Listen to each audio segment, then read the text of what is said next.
During this brutal heat, more than 1,000 customers in Greensboro are without AC because of this truck crashing into a power pole. The outage map has not changed much since the crash happened just before 5 p.m. And several businesses and homes, they might not get their power back until the morning. Good evening, I'm Ben Briscoe. The crash happened on Lee's Chapel Road over in the northern part of the city. WFMH2's Lauren Tier is live on scene. Lauren, it's a really hot day to be without power.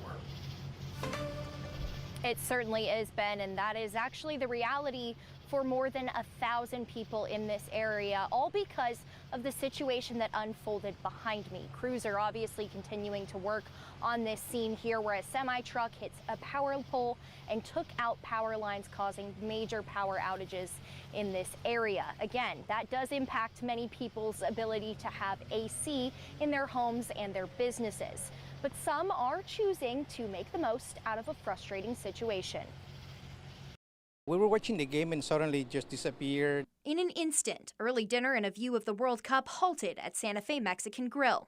Right around 4 in the afternoon, Greensboro police say this semi-truck hit power lines, causing serious damage and leaving businesses and homes without power. Waiter Augustine Villagran says every hour without power means lost tips for employees and lost sales for the restaurant. If the restaurant sells about $7,000 to $10,000 a day, well, we're losing $5,000 or $3,000, and that's overall. The bigger concern is if the outage lasts overnight, refrigerated and frozen food could be the next loss.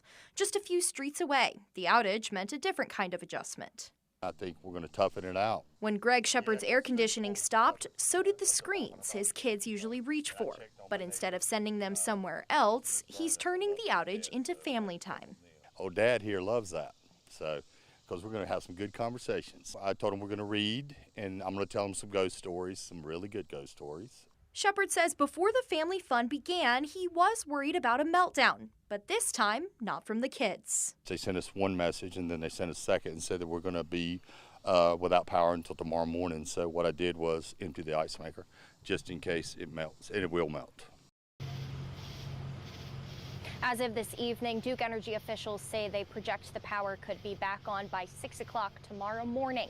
I was told by police officers on the scene earlier this afternoon that the driver in that truck was not hurt. In fact, no one was injured in this crash, which is definitely good news. Again, we are still waiting to hear on when exactly this stretch of Lee's Chapel Road will reopen, but we do know that that semi-truck has been pushed back into the parking lot of the auto parts store and is no longer into the power pole here on Lee's Chapel Road. And obviously crews are still working hard to restore all of the damage that was caused right here.